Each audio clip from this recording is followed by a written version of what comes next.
E aí? Boa noite, gente. Trabalhando com a pontualidade, hein? Minha mãe tá aqui assistindo a live. Tudo bom, mãe? Ah, meu Deus. Nossa, Dimã, querido. Pô, vem pra São Paulo, viu? A gente precisa se encontrar de novo.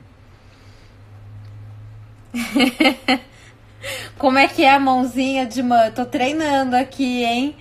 Mas a gente precisa se encontrar de novo pra tu me ensinar.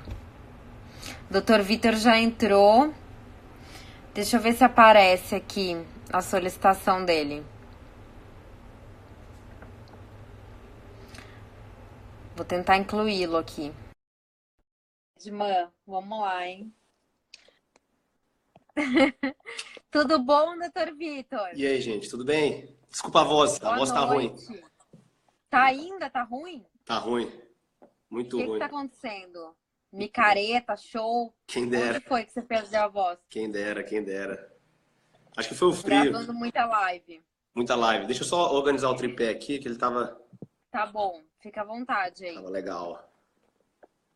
Quando você organiza, olha só, vocês não vão acreditar na agenda de lives que eu descolei para vocês aí. Vocês estão com muita moral, porque já tem um monte de profissional top que topou falar comigo agora para o mês de agosto. Então já estou organizando a agenda, vou divulgando para vocês, vão ativando os lembretes aí, para não perderem nenhuma.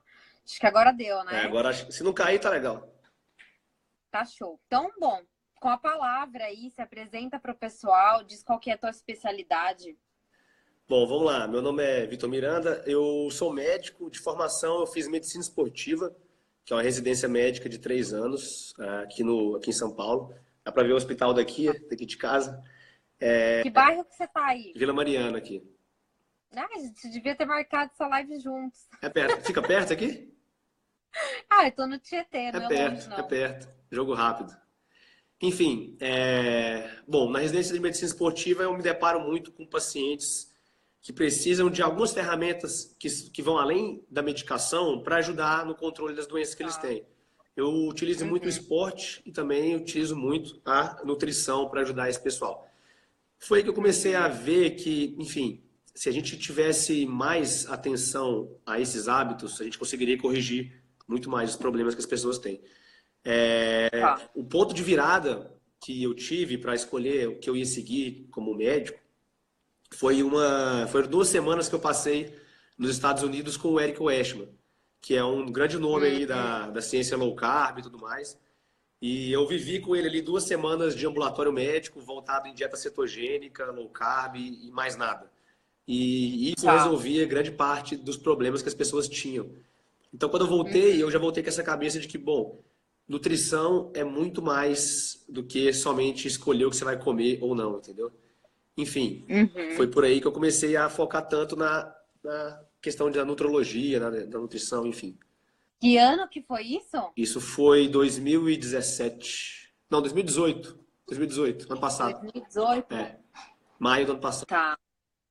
E antes disso você não conhecia dieta low carb? Eu já tinha ouvido falar da Já, abordagem cetogênica, já. eu já lia já há uns 2 anos já sobre isso. Uhum. Mas eu mandei um e-mail para ele, ele não me respondeu em dezembro.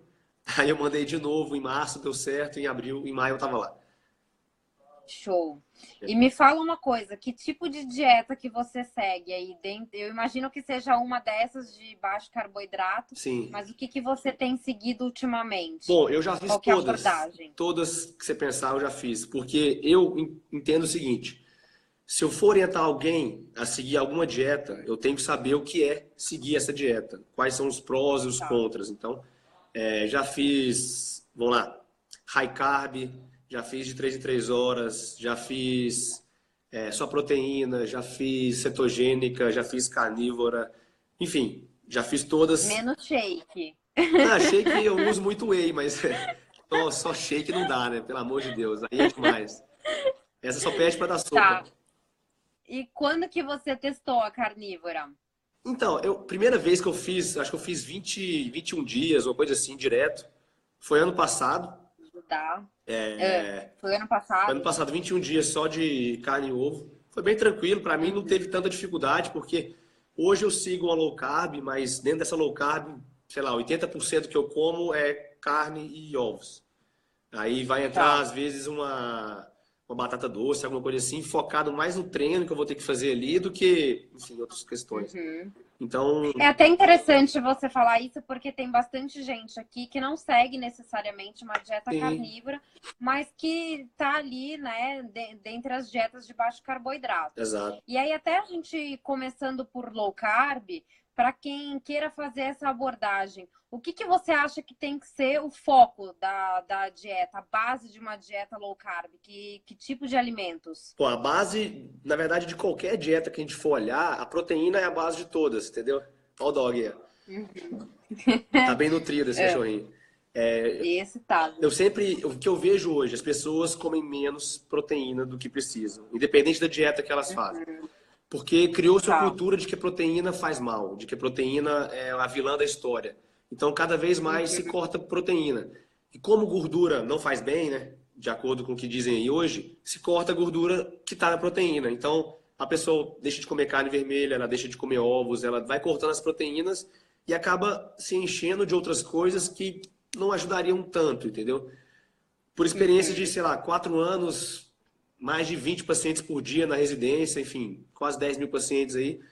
É difícil você encontrar uma pessoa que, quando você pergunta o que ela come, você fala, nossa, ela come proteína o suficiente. Elas estão Uhum. sempre comendo menos. E aí eu sempre foco, olha, vamos melhorar a ingesta de proteínas. Como? Aí vem ovo, carne, talvez um whey, algum suplemento específico. Mas eu vejo que essa é uma grande deficiência hoje no pessoal. E é engraçado você dizer isso, porque o que a gente vê, até que entrou aqui, é a Andréia, do Território da Carne, e a gente troca figurinha no WhatsApp, a gente vê muita notícia falando, olha, o brasileiro tem que diminuir o consumo de carne vermelha. Mas assim, pô, as pessoas já comem tão pouco, se diminuir, vai o quê? É. Então, zerar, né? Tem um E você dado. trazendo essa experiência de médico, então você tem contato com um paciente que você fala, pô, essa pessoa não come nem o que ela precisa, né? Tem um dado interessante que diz o seguinte: 47% dos americanos eles não comem o mínimo de proteína por dia. A gente não tem esse dado no Brasil, mas tem algumas ponderações assim. Esse Tá. mínimo, eles usam um cálculo de 0,8 gramas de proteína por Uhum, quilo de peso por dia. Só que a gente já uhum. sabe que 0,8 talvez não seja o mínimo. O mínimo é mais de um, alguma coisa assim, entendeu? Não chegou nesse número ainda. Então, se metade da população não come 0,8, imagine quantas que comem o que realmente é necessário. E Tá. muitas vezes a pessoa relaciona proteína com músculo. Ah, eu vou comer proteína Uhum. para ganhar músculo. Mas não, proteína é sistema imune, sistema digestivo, unha, cabelo, pele. A mulherada gasta um dinheiro com hidratante, produto para unha, para cabelo, para pele e não come proteína. Não Uhum. funciona, entendeu? Isso que você falou é bem assim. Eu converso às vezes com algumas pessoas que falam, ah, mas eu não treino, então eu não De preciso proteína. comer, né? Eu não preciso comer proteína porque eu não treino. Não, tu É. precisa porque o teu corpo tem uma necessidade diária, né? A gente sabe que o corpo não consegue fabricar proteína, então tu tem que estar consumindo via alimentação, né? Só para o pessoal E entender. perguntaram aqui, Oi. só para você pegar o gancho e explicar, como é que as pessoas sabem se elas estão consumindo o mínimo que elas precisam consumir ou não? Qual que é o cálculo que você passa para o pessoal? Tá, só um complemento. Mais ou menos 25 a 30% do que você come de proteína vai para o músculo. Os outros 70% vão para o seu corpo como um todo. Então, esqueça o músculo, pense no seu corpo. Mas vamos lá. Existem alguns cálculos para a gente entender o quanto que a pessoa está comendo de proteína por dia. São estimativas, né? Não é nada exato. Por Tá. exemplo, eu estou com hoje 75 quilos. Vamos supor que eu faça 2 gramas de proteína por quilo de peso. Ou seja, teoricamente, eu tenho que ingerir 150 gramas de proteína por dia. Isso é um exemplo. Aí vem a confusão que o pessoal fala, então são 150 gramas de carne para Não, pasta, não né? é. Bem mais. É quase 1 quilo. Mas Tem que explicar para o pessoal o que direitinho. eu faço? Geralmente um ovo tem 6 gramas de proteína. Uma Uhum. carne de frango, assim, uma carne mais magra, ela vai ter a cada 100 gramas de carne uns 25 gramas de proteína. E a carne Isso, vermelha, um patinho, um 100 tem mais ou isso. menos isso E a também. carne um pouco mais gorda, 22 a cada 100, entendeu? Uhum. Então, é melhor a gente pensar assim e fazer esses cálculos no dia a dia. Então, aí teria que, né? Então, a gente sabe que, por exemplo, 100 gramas de carne vão fornecer ali 25 gramas de proteína. Se é uma Isso. pessoa que, pelo cálculo, precisa consumir 150, ela vai dividir Em 7 150 por porções, 25 para identificar 6 porções. quanto de carne que ela tem que consumir no dia, né? Isso, seriam 6 porções disso, entendeu? Por isso que é importante, às Uhum. vezes, discutir com o nutricionista o que é o adequado. Porque, por exemplo, ovo tem carne, tem. Nem todo mundo que segue é carnívoro, mas tem outros alimentos que também têm proteínas. Então, isso entra na Uhum. soma. Então, é legal fazer essas contas aí, Para ter uma para ter noção uma de quanto noção. está consumindo, né? Tá. Então você falou que independente da dieta que a pessoa siga, seja uma dieta low carb, cetogênica ou carnívora, tu acredita que a base da dieta tem que ser o consumo de alimentos de origem animal? É, basicamente isso. Eu, por exemplo, eu tenho pacientes vegetarianos, veganos, tenho carnívoro, tenho um carnívoro no meio da galera, e tenho pessoal que faz dietas, enfim, variadas. Uhum. Cada um tem um motivo para seguir uma certa dieta. Quando a Tá. questão é pessoal, espiritual, religiosa, nunca eu discuto nada. Mas se a pessoa vem para o meu lado perguntando, doutor, o que é mais saudável para mim? Não comer carne é Tá. mais saudável? Eu sou criterioso em falar que Uhum. não. Deixar de comer Tá. carne, abandonar a proteína, ir para o lado do veganismo, não tem como eu sustentar essa argumentação dizendo que é saudável, entendeu? Porque a ciência não mostra isso. Pelo contrário. É até um fato curioso. Eu queria conhecer um vegano que segue o veganismo há mais de 40 anos, por exemplo. Uhum. A maioria segue por um ano, A né? Ou média de por pouco desistência tempo. é 8 E é muito anos. grande, né? Tá. Ele segue 8 anos é a média da desistência, entendeu? Porque aí começa Uhum. um tanto de problema por deficiências crônicas, entendeu? E aí, Uhum. enfim, Eu gosto muito Eu gosto muito do trabalho da doutora Georgia Aide. Ela fala: olha, eu nunca conheci um vegano que suplementasse corretamente a dieta. É muito difícil, né, seguir o veganismo, porque tu sabe que você vai depender de uma porrada de suplementos. E ainda muita gente suplementa, mas não suplementa tudo que é preciso. Fala, eu vou suplementar só B12. Não, na verdade, tu teria que estar consumindo ali uma infinidade de suplementos além sim, disso, né? sim, com certeza. Isso é difícil da gente mensurar, entendeu? E até uma Uhum. dúvida que eu vejo. Deixa eu só fechar uma porta aqui rapidão. Fica à vontade.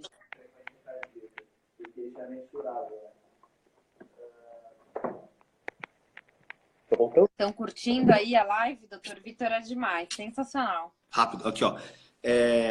Enfim, Fala. se a pessoa me pergunta se é mais saudável ou não, eu sou criterioso em falar que não é, tá bom? Porque Tá. se abster de proteína animal não significa se abster de proteína.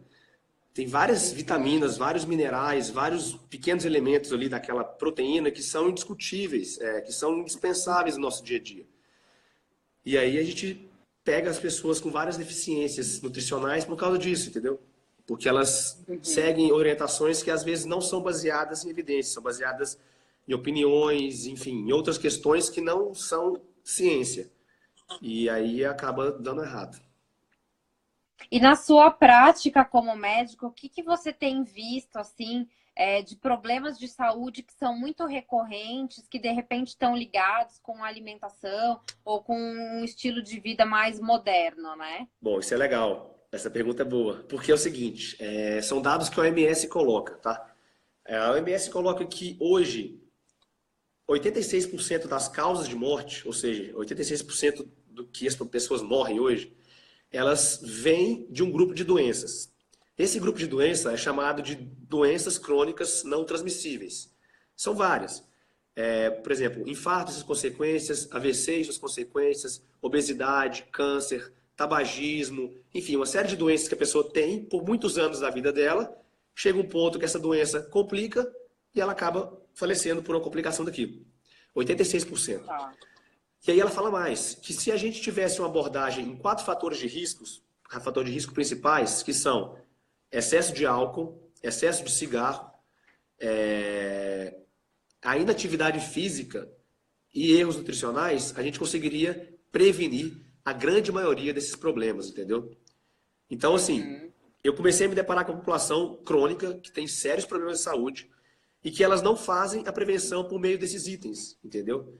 Então, Tá. eu escolhi isso como médico do esporte. Não tem muitos que fazem isso igual eu fiz, o pessoal vai mais para a área da performance, mas eu fui para o lado do pessoal que está adoecendo. E aí você entra numa gama de doenças que são muitas. E quase todas elas têm mais ou menos a mesma base. Isso é importante o pessoal entender. A medicina, ela dá vários nomes para várias doenças, tá bom? Diversos nomes, centenas de nomes. Só que se a gente for bem criterioso e for entendendo o porquê disso, a gente talvez chegue em 5 ou 6 causas de doenças que são bem determinadas. E dessas causas saem milhares de outras causas. Então, O Dr. Paul Saladino falou exatamente a mesma coisa. Ele falou, eu não acredito em bilhões de doenças, eu acredito em 4, 5 doenças ali principais e o resto está relacionado, está desencadeando outras peculiaridades, né? Por exemplo, só a obesidade tem relação com mais de 250 diagnósticos médicos. Só a obesidade. Ah, então a pessoa ela tem uma dor no joelho que desenvolve uma artrose. Mas é lógico, ela está carregando 80 quilos a mais todo dia. Entendeu?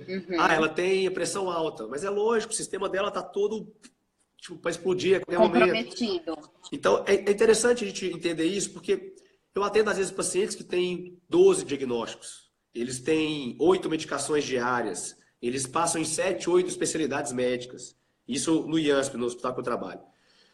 E aí, quem sou eu para ser mais um na vida dele, mais um médico, para dar mais um remédio, sabe?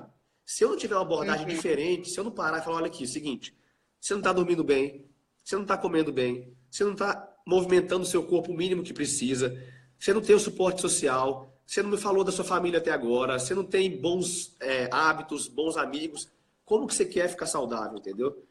E aí eu abordo esses 5 grandes pontos: alimentação, movimento, estresse, sono e relacionamentos. Se a gente não estiver bem com isso, a gente não fica saudável. E aí eu bato muito em 2 grandes, que são os que eu tenho, teoricamente, um certo poder. Porque relacionamento, quem sou eu para falar, não conheço a pessoa. Tem que procurar o terapeutiano. Então, tem que sair do Instagram um pouquinho e conversar com mais pessoas aí. Também. Tem que dormir melhor, mas às vezes em São Paulo a rotina de trabalho não permite isso. Tem que se estressar menos, mas enfim, é uma bola de neve. Mas comer bem, ela pode tomar a decisão de comer bem. Isso não significa gastar mais dinheiro. Isso não significa fazer uma dieta super fitness com vários produtos super difíceis de serem feitos. E são hábitos angulares, né? Tu começa a cuidar da alimentação e da prática de exercício físico. Quando você vê, você já está considerando cuidar de outras questões ali da sua vida, né? Aí você está comendo bem, dormindo bem, treinando bem e acaba dormindo melhor. E aí você fica menos estressado. E aí seu casamento melhora. Entendeu? Uma coisa puxa a outra. Então eu foco muito nisso. Olha, parece bobeira, parece muito pequeno, mas se a gente tiver uma atenção nessas pequenas questões, no longo prazo as coisas vão se corrigindo. Então eu foco muito em diabetes.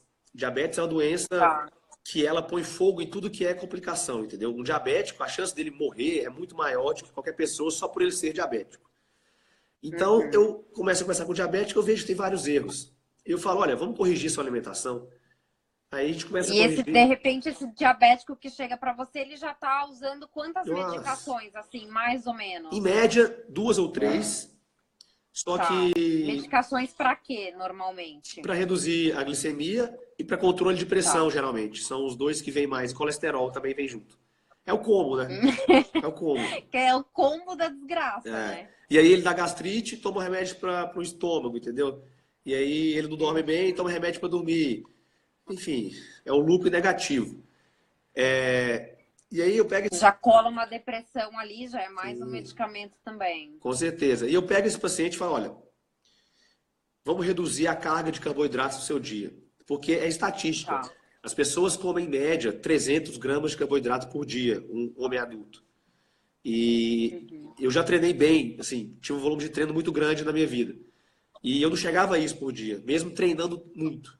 E uma pessoa que fica o dia inteiro sentada, trabalhando aqui no computador, ela come como um atleta de ponta, entendeu? Em termos de carboidrato. E como que você... Pra ter energia, né? Pra ficar sentado sem fazer nada no sofá, né? E aí cria um ambiente de excesso, entendeu? Excesso de caloria, excesso de insulina, excesso de, enfim, uma série de coisas. E aí as doenças começam a surgir.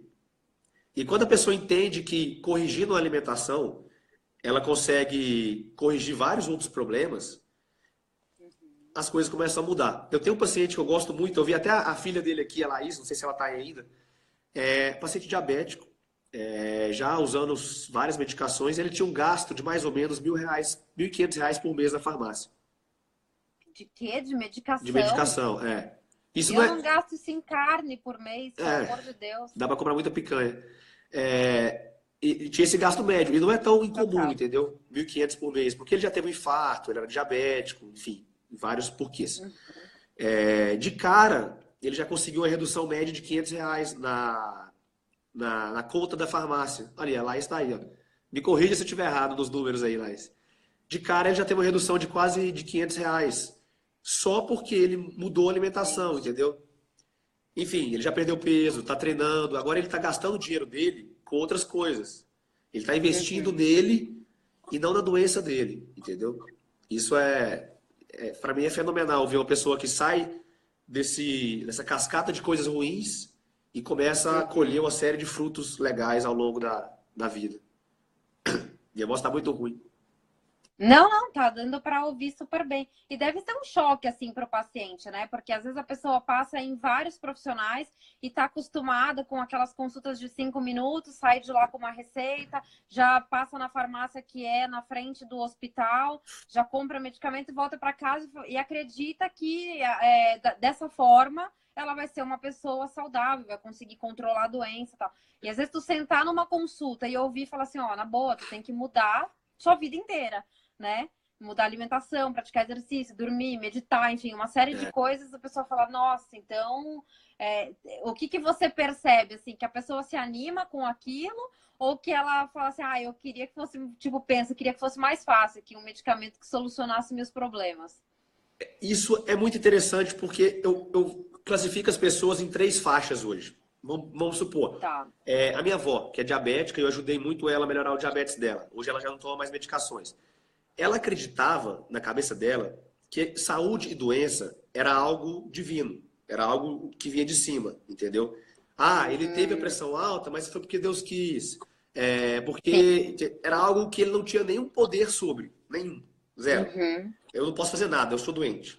Beleza. Então ele aceita o remédio. Tá bom? Me dá um remédio aí que eu vou resolver.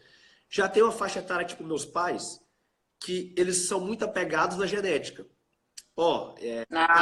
Eu tenho pressão alta, eu tenho diabetes, mas meu pai era hipertenso, meu avô era hipertenso. Então... Sim, vai ver se seus pais estavam comendo do mesmo jeito que você. Eu sou diabético hipertenso porque eu puxei o lado ruim da família, beleza. Aí eu falo, bom, se você quiser seguir a vida que eles seguiam, você vai ter os mesmos problemas que eles, ponto. E tem a galera mais jovem, tipo a gente. O pessoal aí que está abaixo dos 35, talvez até 40, que se informa melhor. Eles já entendem que não é assim. Eu não necessariamente preciso ter o mesmo destino que meus pais tiveram. Eles não tinham. Deixa eu só colocar aqui para carregar, porque senão...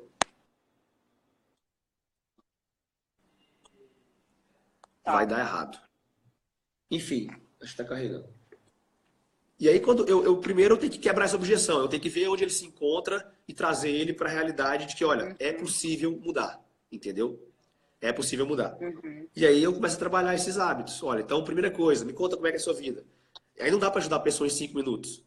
Esse é o ponto. A primeira consulta, a primeira vez que eu encontro a pessoa, talvez eu chegue a 1h30 de conversa. Porque não dá para ser menos. Já pensou? A gente sentar para conversar. Não tem como, né? Aí eu me sinto um intrometido na vida da pessoa. Falar, olha, para de fazer isso aqui, eu tomo esse remédio. Tipo, quem sou eu para fazer isso, entendeu? A pessoa tem uma história, ela tem uma vida, ela tem o porquê daquilo. E se ela não me conta o porquê, eu não consigo ir no problema. Eu fico enxugando um gelo eterno ali. Então, eu tenho que identificar onde a pessoa está errando mais. Um exemplo. Tinha um paciente que estava acima do peso e estava hipertenso por causa disso. Só que ele comia bem. Ele comia bem. Só que ele só comia bebendo alguma coisa. E essa coisa era suco de laranja ou coca. E isso criava um excesso diário um excesso gigantesco mensal e anual nem se fala, entendeu? E eu falei para ele, olha, Aí ao longo da ao vida longo da criou vida problema, né? deu errado, é. Aí eu falei, olha, faz o seguinte, substitui a Coca por uma Coca zero. Assim, é menos ruim, já não tem o açúcar. Aí na outra consulta ele já tinha trocado. Agora vamos substituir por uma água com gás. E a gente vai, sabe, vai dando os passos. Ele emagreceu. Vai melhorando, né? Ele emagreceu só por fazer isso, entendeu? Porque o resto estava legal. Então não tem como eu ajudar se eu não escuto a história dele. Se eu não dou espaço para ele me contar isso, entendeu? Eu podia, sei lá, falar um tanto de coisa que ele falar, não tem nada a ver. Eu já faço isso. Já como carne, eu já como poucas vezes por dia, eu faço jejum. Mas aí ele tomava muita coisa errada. E de alimentos, assim, o que que você dá de dica para o pessoal ou eliminar, ou pelo menos diminuir a ingestão, né, no dia a dia? Carboidrato refinado, açúcar industrializado. Isso para qualquer pessoa, qualquer idade, se é atleta ou não, idoso, saudável ou não. Isso não tem porquê, entendeu? Ou deixe isso para momentos onde você não consegue escapar ou onde você não quer escapar. Festa, aniversário, comemoração, enfim. Agora, eu já tenho de pacientes que uma mulher ela comia farinha 5 vezes por dia. E o Mas o almoço. quê? De colher? Como é que é? Não, ela não entendia que era assim, mas de Ah, manhã era o pão com a margarina entendi. ali e café. Aí o lanchinho da tarde era bolacha, ou biscoito, depende do estado que a pessoa tá aí. Aí almoço Aqui em ela São Paulo é o quê?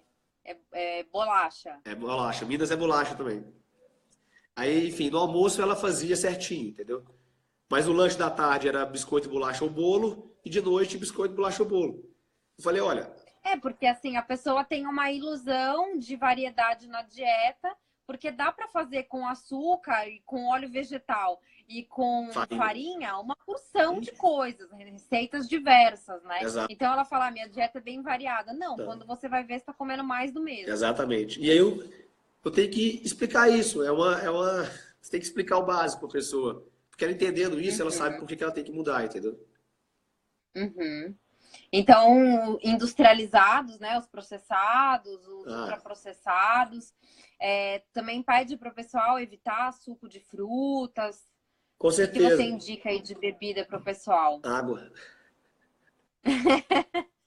Eu sempre falo isso. Eu falo, poxa, eu gosto muito do modelo animal, né? Porque eu acho que o problema do ser humano é justamente esquecer que também é um animal. Eu falo, todos os animais do reino de Deus bebem água. Por que com o ser humano teria que ser diferente? Por que a gente ia depender de refrigerante, suco, etc, né?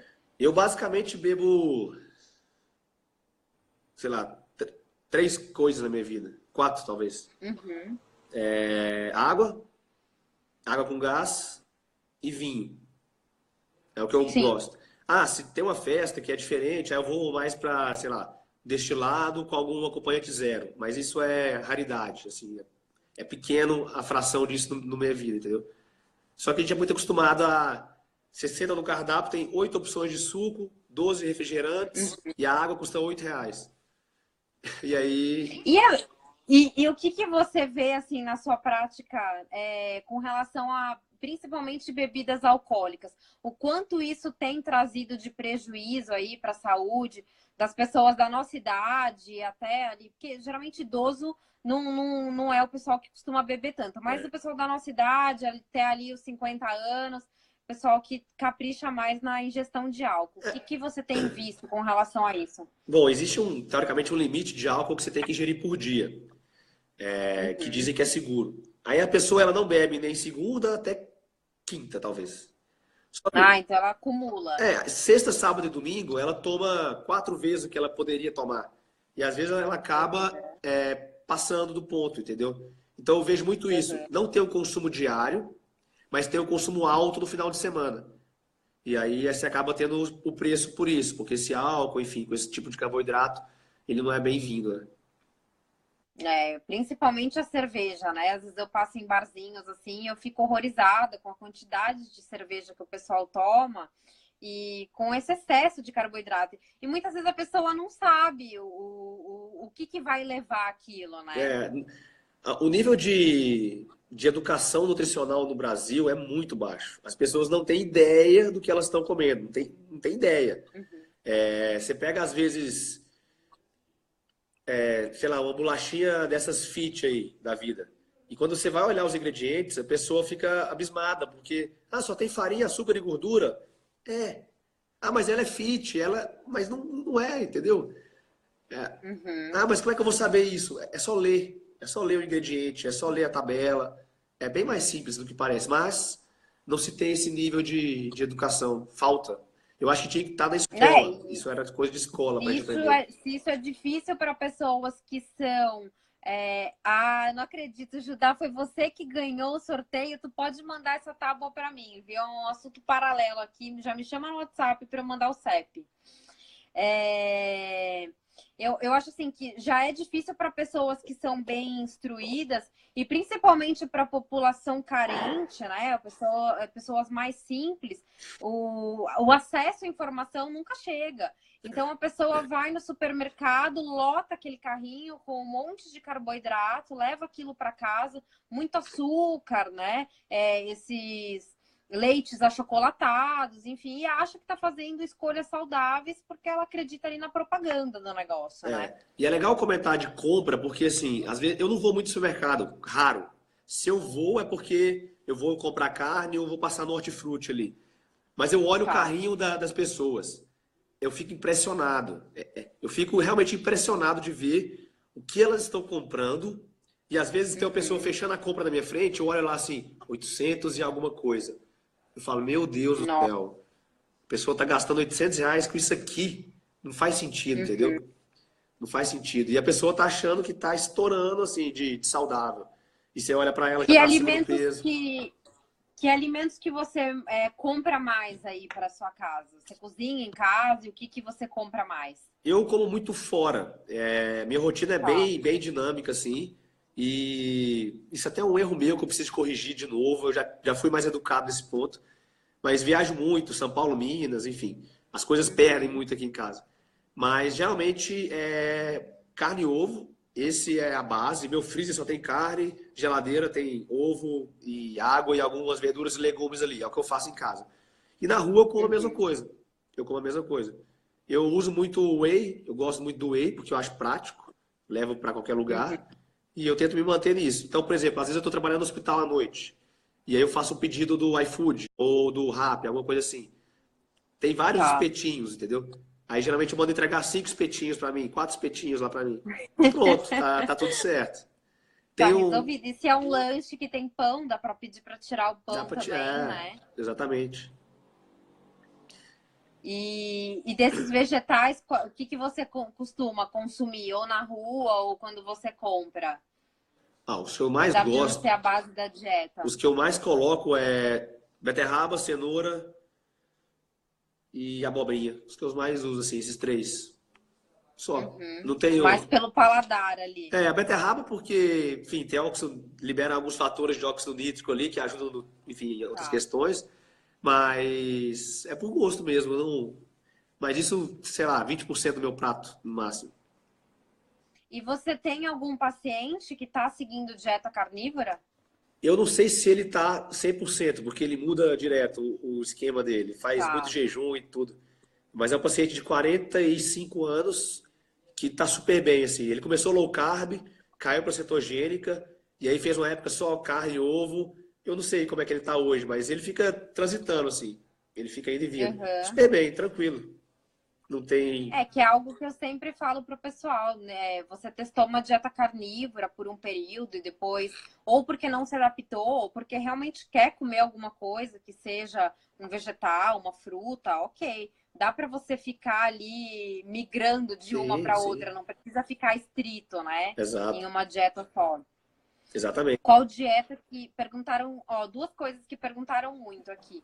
Com relação ao leite, se é algo que você indica, se tu vê algum problema no consumo de leite. E achei interessante a pergunta, o que indica, então, de dieta para um paciente que chega diabético? Tá. O leite, primeira pergunta que eu faço: que leite é esse? Se você falar que Uhum. é um leite de caixinha, eu vou te falar que não é leite. Porque são dois Tá. produtos totalmente diferentes. Se uma pessoa toma um leite de caixinha desnatado e do lado dele tem um leite integral da vaca que foi tirado algumas horas, é nítido que não é a mesma coisa, entendeu? Então você vai falar, tomando leite Uhum. de caixinha, fala, olha, tem coisa muito melhor e não tem nada que tem aí que você não vai encontrar em outros lugares. Agora, se é o leite integral da vaca e ela não tem nenhuma sensibilidade ou alergia, aí é dela, é pessoal. Tem gente que se dá bem e tem gente que se dá muito mal, entendeu? Isso é muito mais da A pessoa. maioria das pessoas tem alguma sensibilidade, alguma alergia, e muitas vezes não percebe porque está consumindo há tanto tempo, né? Isso. Então a pessoa não consegue identificar. Só quando ela tira e vai tentar introduzir de novo é que ela vai dizer se aquilo funciona para ela ou não. Eu fiz uma viagem para a Índia, eu fiquei 2 meses na Índia e lá eu não tomei leite. E quando eu voltei, eu coloquei o leite de novo. Nossa, Foi deu muito catastrófico. errado. E aí eu aprendi que leite não era legal. Derivados eu ainda consumo aqui e ali, mas eu ainda sei que não é bom para mim, mas enfim. Eu também, por exemplo, queijo é algo que é péssimo para minha pele. Mas eu gosto de queijo. Então, assim, às vezes eu assumo o risco. Sim. Por saber que eu não lido bem com isso, não costumo colocar todos os dias no meu prato. Fico muito tempo sem. Mas às vezes você vai pedir um hambúrguer ali numa hamburgueria, tu já tirou o pão, já tirou o vegetal, a salada, já tirou o tomate.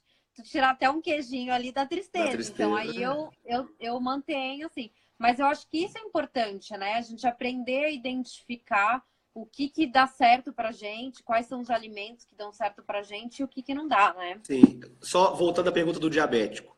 Tá. Deixa eu responder. Não é opinião pessoal, é o que a ciência mostra. A melhor dieta pro diabético é a dieta com restrição de carboidratos. Pode ser uma restrição total ou uma restrição quase que total, ali na casa dos 10, talvez 20%, uma dieta cetogênica, low carb. Essa dieta ela tem o poder de corrigir 5 grandes fatores de risco que para um diabético fazem muita diferença. Primeiro, controle da glicemia, que é o sonho de todo diabético, é ter glicemia muito boa. E às vezes com a medicação não consegue. Segundo, perda de peso. Então é importante. Terceiro, reduzir pressão arterial. Geralmente o diabético ele é hipertenso. Quarto, aumentar os níveis de HDL, que é o colesterol bom, entre aspas. Então isso é um fator que protege a pessoa. E 5, reduzir o triglicérides. Então uma dieta só, ela tem o poder de fazer o que várias medicações não conseguem. Então, isso já a ADA colocou agora em abril e um consenso parcial. Não é orientação fixa deles ainda, não virou guideline, mas está em vias de. E na prática, é o que você vê que muda a vida do diabético é quando ele entende isso e consegue fazer isso. É quando ele sai da glicemia de 300 e cai para 120 sem tomar remédio. E aí ele fala, nossa, esse doutor é o melhor doutor do mundo. Não é. É porque eu só tratei o seu problema, a causa do problema, entendeu? E aí tudo está certo. O que é importante para o diabético é nunca fazer nada por conta, principalmente se já estiver tomando medicação, né? Exatamente. Porque ele vai ter que fazer ajustes ali drásticos na medicação, então tem que estar acompanhado por um profissional. Por exemplo, esse seu olímpico, eu citei o caso dele aqui. Em 4 dias ele conseguiu parar de usar insulina, que ele usava há alguns anos já. Então, se eu não estou com ele no WhatsApp o tempo todo e na consulta, dá errado.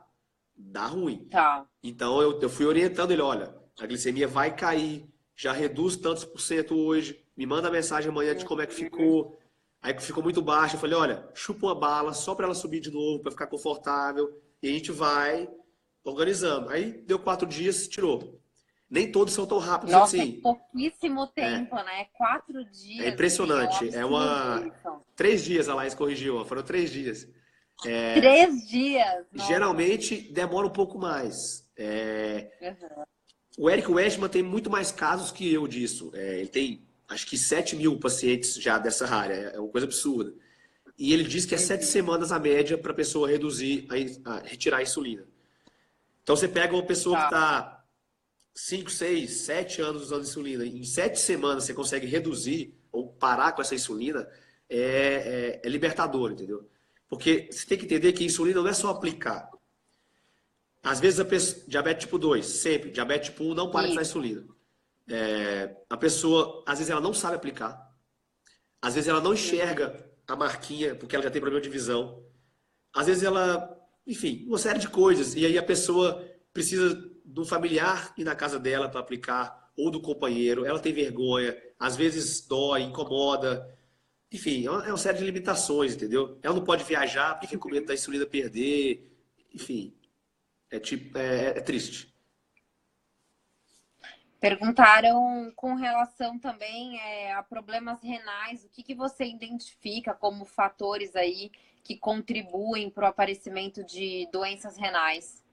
Bom, mais uma vez, não é opinião pessoal, é o que a literatura mostra. As duas principais causas de insuficiência renal que te leva para diálise: pressão alta e diabetes. E é engraçado porque, assim, a gente vê que todas essas doenças, elas não têm nenhuma relação com as carnes, né? Que é justamente o único alimento que é capaz de manter uma pessoa em uma dieta saudável, né? E a todo tempo tentam reduzir, quer dizer, se reduz o consumo de carnes de pessoas saudáveis ou já doentes, bom, então elas vão ficar ainda mais dependentes do consumo de medicação, né? Tu não enxerga dessa forma? O remédio bom é aquele que não mata nem cura o paciente, né? Já dizem por aí. Ah, sim, é o que a pessoa vai usar a vida inteira, né? E é engraçado porque esses remédios que as pessoas usam e quando não estão numa abordagem, né, de mexer no estilo de vida, são remédios de uso contínuo, né? São remédios que o médico fala, ó, tu vai ter que tomar isso daqui o resto da vida, é dessa forma. Perguntaram para reduzir a pressão, qual que é a melhor dieta? Eu escuto muito isso. Ah, a dieta cetogênica abaixa muito a pressão. Sim. Ah, mas ela abaixa porque perdeu peso. Sim. Mas se não fosse ela, não perderia peso. Então é ela que reduz a pressão. A pessoa às vezes não quer assumir que é a dieta cetogênica que reduz pressão.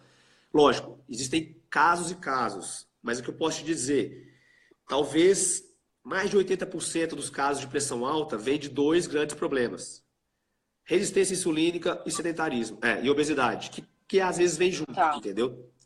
Se a pessoa reduz o estímulo de insulina diário que ela tem e perde peso, a pressão controla, entendeu?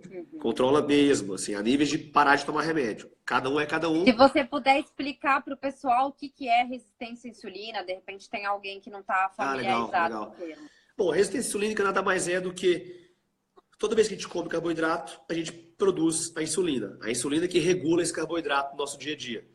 Se você come muito carboidrato, você produz muita insulina. E seu corpo chega a um ponto que ele fala, para de mandar esse estímulo de insulina para cá. Eu já não tenho onde colocar esse carboidrato. E aí essa insulina fica em excesso. E ela fica forçando a entrada do carboidrato. E aí, enfim, dá errado. É o seu pâncreas trabalhando muito mais do que precisa e as consequências disso a longo prazo, entendeu? Então, nada mais é do que um descontrole do metabolismo de insulina, um excesso dela. Seu corpo já não quer mais. Ele não aguenta. E muitas vezes, de repente, a pessoa é até magra, né? Mas aparece no consultório, tu pega pacientes também que chegam assim, magros, a pessoa fala, eu achei que eu estava saudável, e quando vê, tá com uma série de problemas de saúde que ela não atribui a nada e vai jogar justamente na questão da genética, alguma coisa que vai falar, eu sou magra, eu sou saudável, né? Isso é um ponto novo de discussão. Tem um pesquisador que chama Phil Maffetone que está puxando essa linha de estudo. Ele está chamando de overfat syndrome, que é a pessoa que está com peso ideal pelo IMC, só que na composição corporal ela tem muito mais gordura do que músculo. E ele chega a valores de 96% da população com esse problema. Aí você fala, nossa, meu Deus. Chico, Mas basta você olhar na rua. Se a pessoa não está acima do peso, que hoje, teoricamente, tem uma barriguinha, é o novo normal, se a pessoa é magra realmente, mas você chega perto dela e aperta ela ali, você vai ver que é fofinho, entendeu? Ela tá gordinha sendo magra. E aí é o mesmo... A gente vê isso até nos manequins, né? Os manequins já estão ganhando uma barriguinha ali que você fala, pô, até o manequim tá comendo carboidrato, o que tá acontecendo? Eu vejo muita mulher assim, a mulher veste seus 36, só que quando você faz a bioimpedância, a avaliação corporal, ela tem o percentual de gordura acima de 30 ali, ou seja, ela tá com mais gordura do que precisava, entendeu? Ó, estão perguntando aí, se diabetes tipo 1 pode fazer carnívora? Sim, se ele conversar com o médico dele e organizar tudo antes. porque senão vai dar errado. Eu sempre falo, se a pessoa tem já uma condição diagnosticada, ela não vai fazer absolutamente nada por conta, né? Agora, pessoas que são saudáveis, né, não fazem uso de medicação e querem testar a dieta, aí são outros 500, são outros 500. Ó, pediram para mandar um abraço para minha cidade natal, lá em Patos de Minas. Eu vi aqui o Antônio, a Edmeia e a Laís, que são de lá. Valeu, gente. São de lá, manda um abração aí pro pessoal. Deixa eu ver o que o povo tá perguntando aqui, até para você ir respondendo. Deixa eu ver aqui, peraí. Se de repente tu tivesse algum paciente seguindo dieta carnívora, se você acha que é necessário o consumo de algum suplemento, ou mesmo em dieta low carb, cetogênica, se tem suplementos que você indica? Depende muito da carnívora. Se ele comer só músculo, talvez vai faltar alguma coisinha para ele, entendeu? Se ele comer muitas vísceras, talvez não. A gente tem vários exemplos vivos aí, né? Estão andando bem. Eu gosto de incluir as vísceras na alimentação, acho que é um ponto chave da dieta carnívora. E incluo peixes também, então vou revezando ali entre salmão, sardinha, uma ótima fonte de cálcio, então vou incluindo ali na dieta, né? O caldo de ossos também é interessante para quem tem disponibilidade de fazer. Legal. Vou mandar um abraço pro... A gente citou o Olímpio várias vezes aqui, ele tá assistindo a gente, então um abração. Capricha nos treinos aí, ele tá treinando forte agora. O que eu queria te perguntar também com relação a doenças autoimunes, se você tem percebido o aumento disso. Eu achei muito interessante, outro dia eu estava tomando sol aqui no prédio e tinha um pessoal do meu lado conversando e a mulher falou, era uma médica, inclusive, ela falou, eu tenho doença autoimune. Aí a outra falou, eu também. Aí o outro falou, eu também. E eu fiquei ali, fui até tirando fone, sabe, para ouvir, assim, o papo. Eu falei, caramba, mas assim, tem 5 pessoas aqui, 4 têm doenças autoimunes, tem alguma coisa estranha. O que você tem a dizer aí sobre isso? Tá aumentando mesmo, tem vários dados que mostram isso, e eu relaciono isso com algumas questões. Existe o princípio da tolerância. O nosso corpo, ele sempre tolera algum certo estresse. Normal. Se você ingerir uma pequena quantidade de veneno, você não morre, porque você consegue tolerar isso. Só que a gente está se expondo a vários itens, várias químicas que a gente nunca se expôs antes. Entendeu? A gente come alguma coisa na alimentação que você acha que é só aquilo, mas tem mais 220 questões ali. E o nosso corpo, ele está entrando nessa questão da imunidade aí. É difícil falar, mas o que eu vejo, e tem algumas pessoas que autorrelatam isso. Olha, eu tenho uma doença autoimune, eu já tive crise, já tive lúpus, já tive artrite reumatoide, já tive espondilite anquilosante, esclerose múltipla, e eu mudei a minha vida. Não só do ponto de vista de alimentação. Eu passei a dormir melhor, eu passei a treinar melhor, eu cortei meus ciclos sociais que eram ruins, eu suplementei, eu fiz uma série de coisas para a saúde e hoje eu estou no que eles chamam de remissão. Ou seja, existe o histórico de ter tido a doença, mas há tanto tempo eu não tenho mais. Então, quando eu recebo um paciente autoimune na consulta, não é o foco. Eu não atendo autoimune, mas às vezes o diabético tem autoimune, o obeso tem autoimune. Eu falo, olha, vai melhorar isso aqui também. Eu não consigo mensurar, eu não consigo prometer, mas eu deixo essa esperança de que algo de melhor vai vir, entendeu? Então, isso é bem legal. Já tem alguns pacientes que eu me lembro aqui, com esclerose múltipla, artrite reumatoide, doença de Crohn, retocolite ulcerativa, enfim. Eu perguntei porque justamente a dieta carnívora tem sido utilizada para tratamento de doenças E o que eu ia falar, o ponto de vista, por que a dieta carnívora talvez ajude tanto essas pessoas? Primeiro, gordura boa, uma gordura de excelente qualidade, vai ajudar o sistema imune, enfim, tudo funciona melhor. Proteína, a base do sistema imune é proteína. Então, se você não tem proteína disponível, vai dar errado. Então, a carnívora te dá mais proteína. Segundo, exclusão de um monte de coisas que não te ajudam.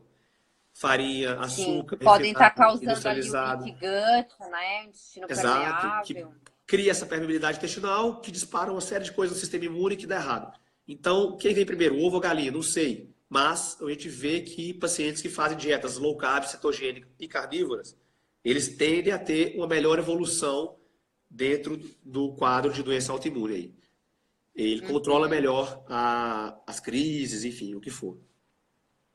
Perguntaram se tem. Lembra que a gente falou para o pessoal mais ou menos com relação ao cálculo de proteína, né? O mínimo a ser consumido. Então, tô perguntando, o que e se eu posso ultrapassar isso? Então, por exemplo, no meu caso, eu consumo muito mais do que 2 gramas, porque toda a minha dieta é baseada no consumo de alimentos de origem animal. Então, às vezes eu fico entre 4, chega até 6, 7 gramas de proteína pelo meu peso corporal, dependendo do volume de comida que eu vá consumir, né? Então, o corpo, ele tem como excretar esse excesso de proteína em ureia, né? Acho que além de ureia tem uma outra forma de ser. Vai ser excretado na urina, né? O excesso de proteína. Ele é convertido em glicose também, se sobra. Ele vai virar, enfim, vai repor glicogênio, vai fazer outras coisas.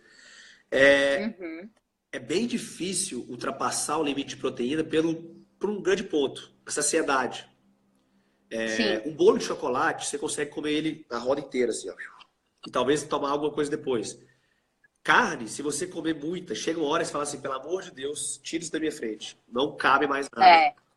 Então, eu fui ontem em churrascaria, chegou uma hora que eu falei, não dá mais. Não dá mais. Tinha sido a minha única refeição do dia, então eu podia pensar assim, eu vou comer até morrer aqui porque foi minha única refeição do dia. Mas não dá, tem uma hora que o cara passa ali com o cordeirinho que eu amo e eu falo, eu vou ter que deixar você partir, não aguento. Não tem como. Bom, perguntaram várias vezes de hipotiroidismo aí. Tá. É difícil relacionar, porque existem várias causas também, entendeu? Para o hipotiroidismo. O que eu sei é que quando você emagrece, você precisa de menos dose do remédio. E quando você retira os fatores inflamatórios, você talvez melhora a sensibilidade do seu corpo ao hormônio. Então, talvez alguns sintomas se vão. Mas tem que lembrar que talvez o hipotiroidismo já está avançado, a tireoide já sofreu muito e ela realmente não consegue mais produzir. E aí você vai ter que suplementar pra caramba a vida inteira com hormônio. E ponto final.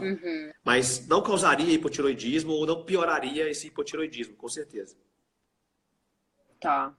Bom, a chave de muita coisa é se manter, né, no peso correto, não se entupir de carboidrato, sabendo que isso pode gerar um problema futuro, né? Tu tá praticando atividade física, quer dizer, volta naquilo que você passa para o paciente. Eu acho que a gente tem que olhar o seguinte: se o que um médico passa para o paciente como pontos que ele precisa consertar, né, que ele precisa mexer para uma remissão, para um controle de uma doença, pessoas saudáveis têm que estar olhando para esses pontos também, para evitar, né, problemas futuros. Com certeza. Por exemplo, hoje eu não tenho nenhum problema de saúde, além dessa garganta que não está legal hoje. E eu me trato como eu trato um diabético.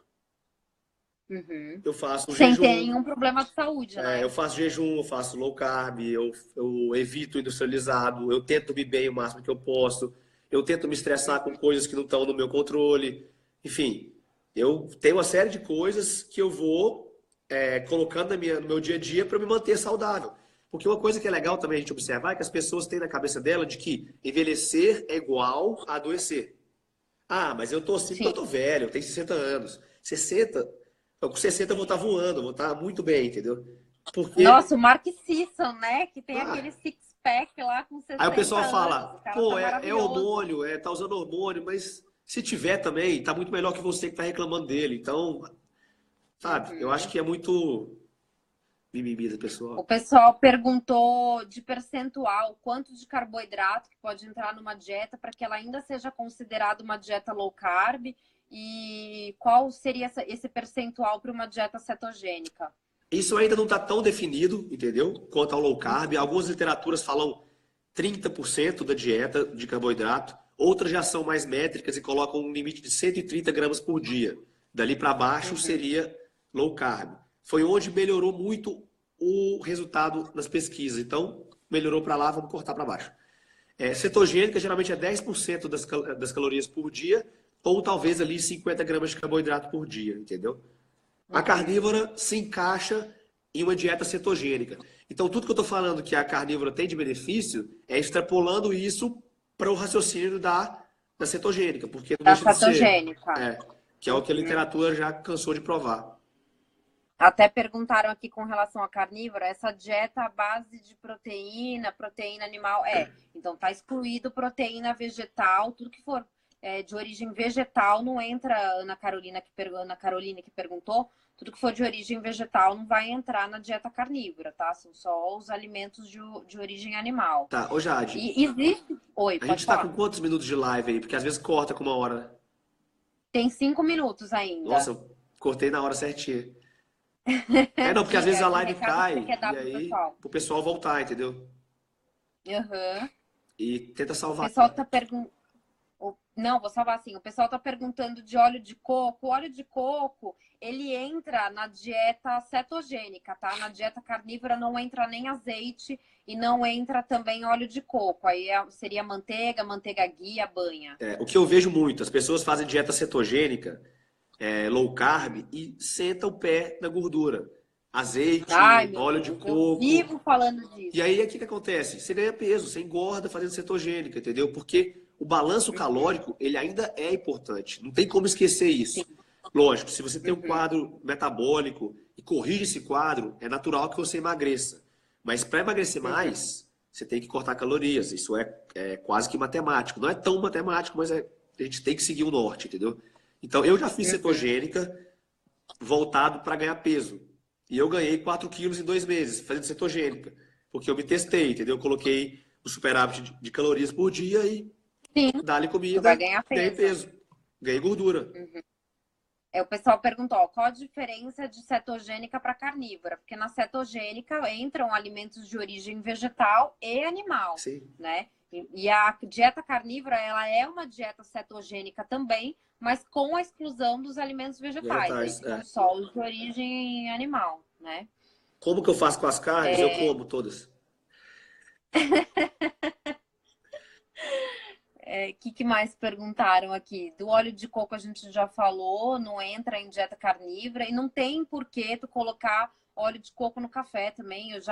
Olha, desde que eu criei meu Instagram, essa foi uma das coisas que eu mais bati até hoje. Não tem por que você suplementar gordura, né? Quando a gente fala de gordura, é o que está naturalmente presente no alimento. Não tem por que tu ficar colocando gordura no café. Ó, tem uma questão legal. A pessoa falou que não consegue cortar vegetais. Tem um médico Que eu faço uma cetogênica. que eu admiro muito, chama Dr. Bernstein. Ele é um diabético tipo 1, norte-americano. Ele é o diabético tipo 1 mais longevo que se tem conhecimento. Ele está com seus 80 e alguns anos. Toda semana tá no Instagram, tá no YouTube fazendo live, respondendo pergunta, colocando conteúdo ali. Ele faz basicamente uma cetogênica com pouquíssimos vegetais, 50 gramas por dia. Por Pronto. quê? Ele fala assim, ó, a cada novo ano se descobrem novas coisas. Eu não sei se vai me fazer falta ou não. Então eu consumo isso aqui, a margem de segurança dele. E ele dá super bem. Sim. Diabetes tipo 1, ele tem uma glicada de 4,9, 4,8 na média. Ele dá show nisso aí. É legal seguir esse doutor aí. Vai cair lá. Dieta carnívora come a gordura da carne, lógico. Não Come. tem por que tu temer a gordura da carne. Tu pode consumir, lógico. É importante, né? A gente não vai consumir só proteína magra em dieta carnívora. Tu pode comer as carnes gordas também. E se não quiser gordura, pode me dar também. Eu acho que até deu pra gente responder aí várias dúvidas do pessoal. A live vai acabar fechando já. Queria que tu passasse aí para quem não tá te seguindo, qual que é o teu Instagram, aonde que você atende também, né? Se de repente alguém quiser passar contigo. Bom, eu atendo, tô em São Paulo, atendo no servidor público estadual, no IANSP, atendo na Care Club, que é uma clínica particular que fica próximo do Ibirapuera, e atendo lá em Patos, que é a minha cidade. Eu vou uma vez por mês lá, faço uma semana lá. Então, esses são os 3 lugares que você pode me encontrar. E no meu Instagram, assim, eu entrego muito conteúdo, eu passo muito pulo do gato, o pessoal que quer se manter saudável. Então, vale a pena seguir e trocar, a gente vai interagindo por ali. É um bom canal. Beleza. Não, com certeza. Você deixou aí teu Instagram, né? Eu digitei aqui o pessoal, não sei se o pessoal viu. Tá, deixa eu ver se estiver aqui. Mas tá marcado também, ó.